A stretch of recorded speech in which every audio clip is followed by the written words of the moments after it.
Hi, I'm Haley, And I'm Derek.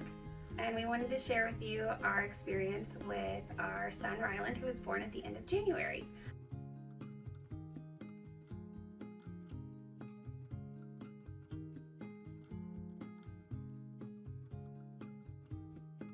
We took our birth classes at the Birth Education Center with Miss Care before our first son, Beckett, who was born in March of 2018. We did the full hypnobirthing series, and then we also did Newborns 101, breastfeeding, and the Relax and Release class, which is my favorite class of all time. Yes, it is. And the hypnobirthing class was huge. It really taught us a lot about what to prepare, connection, and that got us through our first birth, which was very long and challenging. And our second birth with Ryland, which was much quicker, I retook the Relax and Release classes. I held a lot of anxieties and fears following my first birth, and I knew I just needed to get those out of my head. So I took that class several times throughout my pregnancy, and that helped me to just be able to embrace the experience and really lean into what was going to happen with Ryland. Yeah, on top of that, she did a lot of self-care, so acupuncture, chiropractic, and massage, just to help her get that body in the right space it needed to, and give her some time to relax and get ready for it all.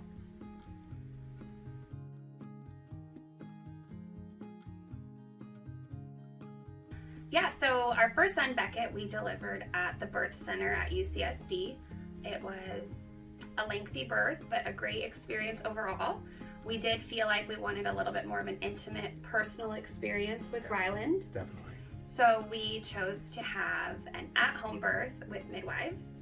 We actually chose to have it at my parents' house. Yeah, we had just purchased a new home, and we're in this transition, of course, right during the end of the pregnancy, so we weren't quite ready to pull the trigger at our place. So we'd set everything up at Haley's mom's house, and when you're having a home birth, there's a lot of resources you need. Like, we had lined the bed with plastic, we had brought in a tub, a sound machine, all these things to kind of get ready, but everything was over at Haley's mom's house. Yeah, so my labor actually started for 1 day after my due date, so 40 weeks and 1 day. And I started laboring about 4:30 in the morning, and I remember Care telling us, you know, don't get up, don't start your day, like, don't be crazy. It was kind of too early, I felt like, to drink wine, because that's really what I wanted to do. So instead I just continued to go to sleep for a couple hours, woke up, got dressed, showered, took some me time before I got our toddler out of bed, and realized that this really was, you know, for reals.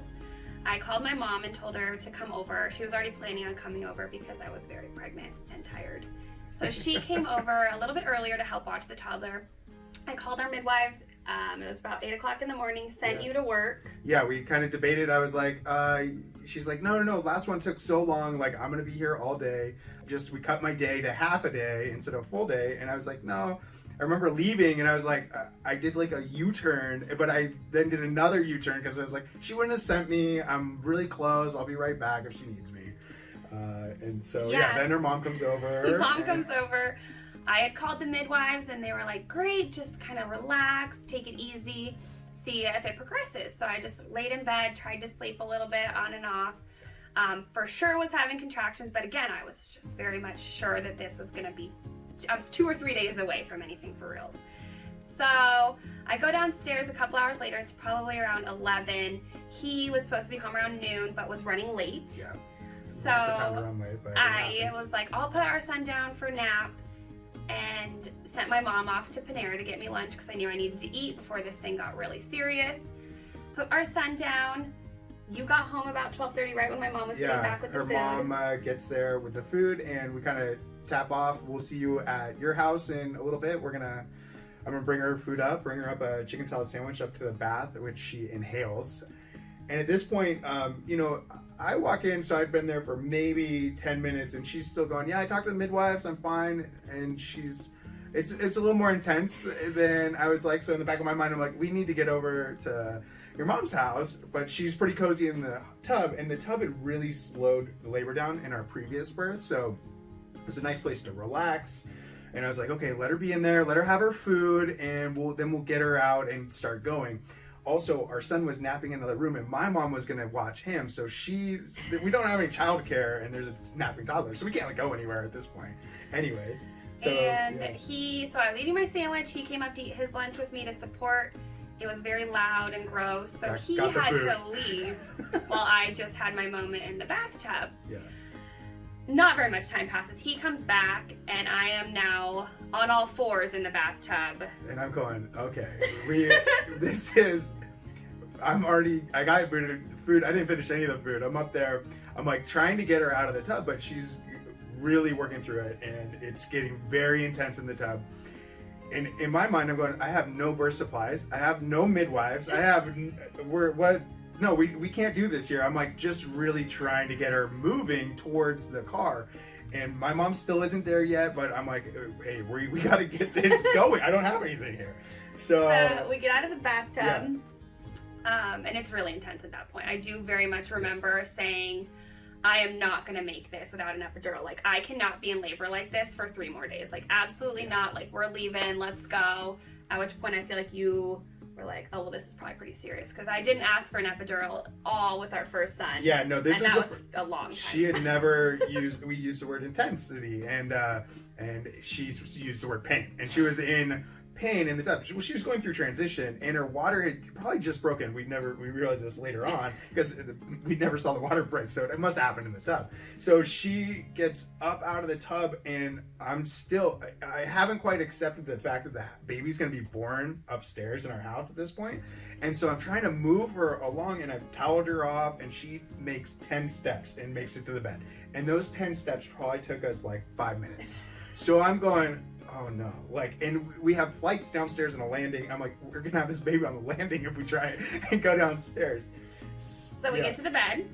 I bend over, and I'm sure very quietly scream, this baby is coming right here, right now. Yes. But I tell you, you have to squeeze my hips. Yes. Never, ever, ever let go. Yeah. Because that is just the best thing we learned, and it's just the most pain relieving, opening thing, and you just squeeze my hips. Yeah. But our midwives had never been to our house before. We had yet to then tell them what was really happening at this point. So while I'm screaming at him to squeeze my hips and never let go, he needs to call not only the midwives to tell them where we live and that this baby's coming, but also call my mom back and tell her to bring all of the birth supplies that were at our house here, so when the midwives arrive, they can do the rest of their job. Yeah, so I'm squeezing her hips, and if I let go, it's bloody murder, so you can't let go. So she's also on the side of our bed, which is about 2.5 feet wide, and she's kind of gotten on all fours at that point, and I'm still not convinced this baby's coming. I'm like, I have not gotten there, I'm like, no, we're still gonna make it. She's just going through a transition. We're going to her mom's house. There's nothing here. So at this point, she goes, baby's coming, and I go, okay, I can't see anything, so you need to feel for it. And she reaches in and she's like, feels the baby's head. I'm like, okay. No question, the baby was right there. Everything changes. We probably said 3 words after this point, but yeah, I had to squeeze her hips and position around so I could call the midwives on speakerphone, but they didn't have our address. I just got in. I wasn't too good at remembering the address. I'm like, I hope I gave them the right address at this point. And they're 40 minutes away. And they're like, we're on our way. Luckily, there's no traffic. They're rushing over, but she's on all fours. Baby's coming. We kind of lay her on her side because that was the game plan with the midwives. That's a good position to kind of let it go as slowly as possible, even though it's flying up. So, yeah. And it was about, I feel like it was 2 or 3 pushes. Yeah. Just a real intense urge. Push. Mm-hmm. Push again. Well, I feel like the second push baby just kind of came out. Yep. Again, we were just expecting so much more fluid and liquid, and it to be so much messier. Yes. But that's kind of where we learned from the midwives that the water had probably broken in the tub because there was absolutely nothing that came out. And the first birth had been a little messier, so I'm sitting back there when is this water gonna come? Is this baby gonna come and call? What? How do you even open a placenta? And I was like, whoa. So the head comes out, and this is about the time my mom walks in. So she just comes in and is like, whoa, hey, we're having a baby here. Our son's crying in the other room because we're loud in this other room, and Haley's just focused on what she's doing. We're really trying to slow her down through that last little process, and baby comes out, get it up on mom's chest. And I'm just laying in the bookshelf with my baby. Yeah. trying to be still calm. Yes. I feel like the whole labor was very primal, very intense. You're just Yeah. like your mom instincts kick in and you're like, this baby's coming out, and like it is what it is. Like, Yeah. get on board because Yeah, it's there's- coming. there's- Your job yeah. is to catch it. Yes. Let's go. Yeah. And then when baby came out, we were both very thankful that the midwives were at some point, hopefully soon, gonna arrive. Yes. Because we felt pretty out of our comfort zone at that point. We did not have any education on placenta delivery or anything past that point. Yeah. So they knew, arrived at right in the best time possible and just Yep. said, well, you guys did great. We'll take over from here. And Yeah. Got Haley up on the bed, and now our house is our home, and there are some spots to prove it. yes, there are. Yeah. And I think it happened exactly how it needed to, and it was very intense and overwhelming. But there's no time to let that fear in or be scared of it. Those babies know exactly what they're doing and how to come out, and we're just facilitating that process. And it really was a phenomenal bonding experience for me and Haley, and it just having a baby takes your relationship to the next level. And it really did that.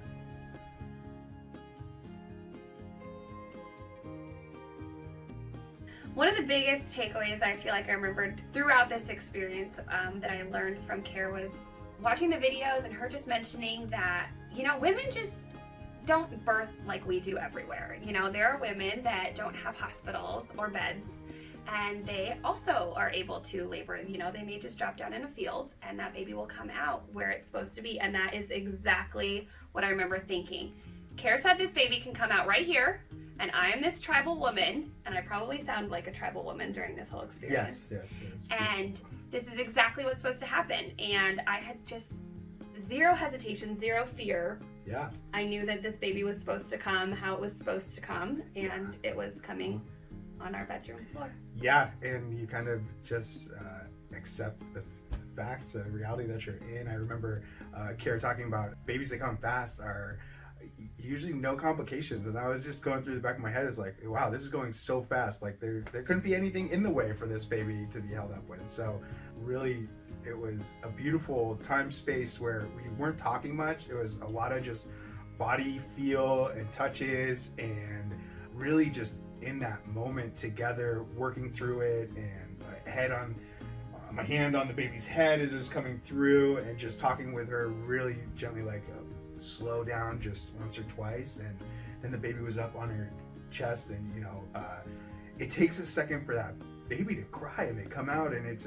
just a new world for them, a new experience for us, and it took probably like 15 seconds for a baby to cry, but it felt like eternity. Right, you're at home, no nothing. That was when it really got scary for a moment, but all of a sudden that baby starts crying, and then we're all crying, and my mom's been in the background, she's crying, and it's just this magical moment of what just happened, but that all fades away, and you have this new life that's in your new house with your new family, and it's just it was just so special and so amazing, and something we accomplished. Obviously, mostly mom. I didn't do much. I just caught the thing, but to be a part of that and help tap her into being comfortable and preparing for that time, because it's such a unique, special thing when I get to go through, and it was awesome to be so a part of that. I think it was neat too. His mom, like you said, did kind of just watch it all happen as she came in. But her biggest takeaway afterwards, she was just in shock of all of it. But also she said, that was the most beautiful thing I've ever watched. It was like a dance. You guys said maybe 5 words to each other that entire time. She's like, and then all of a sudden, like, you guys just like together birthed this baby. And I feel like a lot of that was the connection we learned through our classes, and just really learning, what we needed from each other. And we did a lot of that during our hypnobirthing experience, and a lot of hands-on stuff that was very helpful, and just allowing us to know that we were in this together, and we've both been educated on it together, and it wasn't me telling him what to do and him telling me what to do. It was kind of just like, this is where we are. And then then that baby just went right on my stomach, and it was like everything was fine. Yeah. And I do also remember the delay in crying felt like a very long time. Yes. Mostly because, we were at home, and that was when we were a little bit out of our comfort zone. But then you just have your baby and everything's okay. Yep, they're crying, they're happy, and you made it through that, and then the next chapter really gets to begin. Yeah.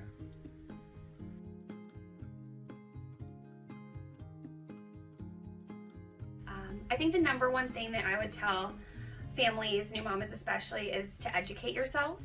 I saw an OB through my first pregnancy before I switched to a midwife team, and then my second pregnancy I did co-care as well, so I saw an OB as well as my midwives. And at one point in your pregnancy, they just hand you a folder that has a list of classes in it and says, okay, go educate yourselves. And I am just so thankful that we didn't just do that. We did extra research, and we knew that we needed a little extra support. Not everyone's going to choose to have a home birth or an unmedicated birth at a birth center, but I really don't think that matters. I think the education is so important. You learn how to connect together. You learn how to advocate for yourself.